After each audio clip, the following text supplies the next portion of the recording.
back to the breaking news out of the North Sea, off the northeast coast of England. A massive rescue operation underway there after a collision between a US-flagged tanker and a Madeira-flagged cargo ship. You can see, certainly from this images, that it's clear that an enormous fire has broken out there on a vessel in the North Sea. I want to bring in Martin Bowers, of the CEO of the Port of Grimsby. And as I understand it, your port put on notice to receive those who are being rescued from that ship or from these ships. So what do we know at this point? Yes, well, we were put on standby around about 11 o'clock this morning that we would be accepting casualties from a collision out at sea. So the actual collision was about 10 miles northeast of the Humber of Grimsby, where we are. And then around about 1 o'clock, we got the first casualties. The first one was an offshore wind farm vessel, was in the vicinity and picked up 13 casualties. That came in. And then the second vessel that came in shortly afterwards was an ABP pilot vessel, and that had 10 casualties. And then shortly after that, another vessel came in with 9 casualties. So a total of 32 casualties came, and they were taken to Princess Diana Hospital in Grimsby. There was a queue of ambulances ready on the quay to take them away. All of the 32 were alive, so we don't know of any. I don't know of any casualties, anybody that's lost a life or anything.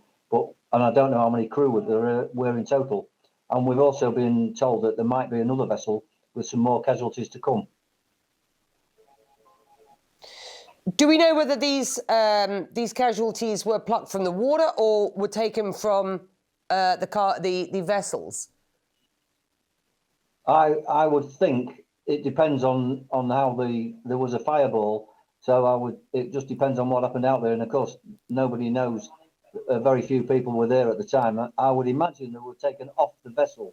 There would be evacuation procedures on the boat, so all the crew would know what to do and how to get off.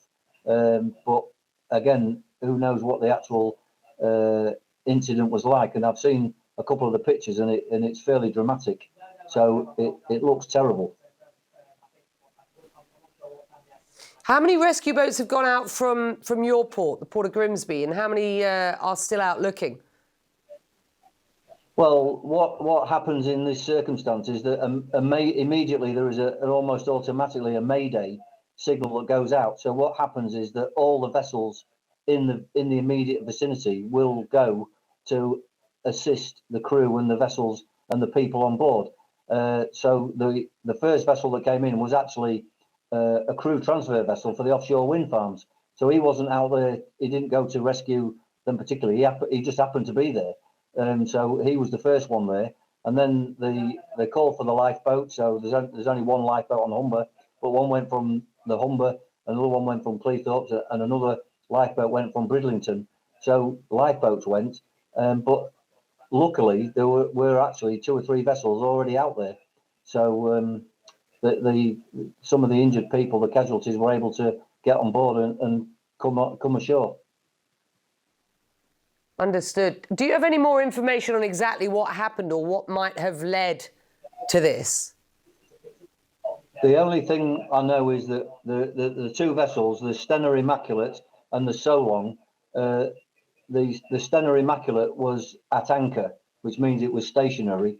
So it was basically parked out in the North Sea, and the Solong was steaming. So it seems a mystery, really, because all the vessels now have very high sophisticated technical equipment to plot courses and to look at any obstacles or anything they've got to avoid. So the North Sea is actually a very busy stretch of water.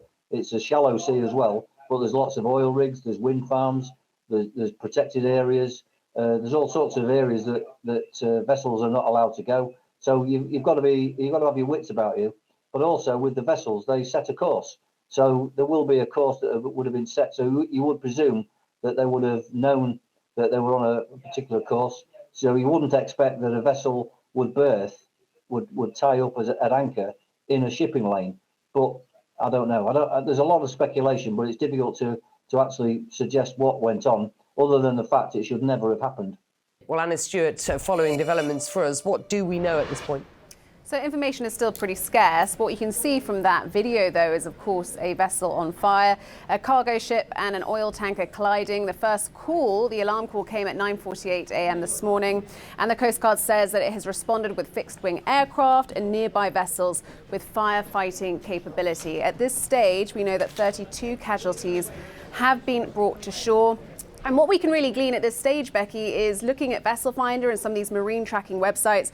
We know, for instance, the oil tanker is US flagged. It's called the Stena Immaculate. It weighs nearly 30,000 tons. It's 183 meters long, and it's collided with Solong, which is a Portuguese flagged cargo vessel, which is a bit smaller. You can see, of course, the oil tanker being on fire there, which we believe came from a port in Greece and was actually anchored off the port of Hull at this time, and the cargo vessel was travelling from a port in Scotland and was en route to the Netherlands. Now, of course, there is so much we don't know at this stage. We don't know why the collision happened. It happened in daylight this morning, so you'd imagine visibility wasn't too bad, and both of these vessels are showing up on various vessel finding websites, so you'd think the radar was working. We also, of course, don't know whether everybody has been accounted for. 32 casualties have been brought to shore. They are heading to hospitals as we speak right now. We know that there are helicopters, in the area doing search and rescue, but we just don't know whether everyone's accounted for at this stage. Becky?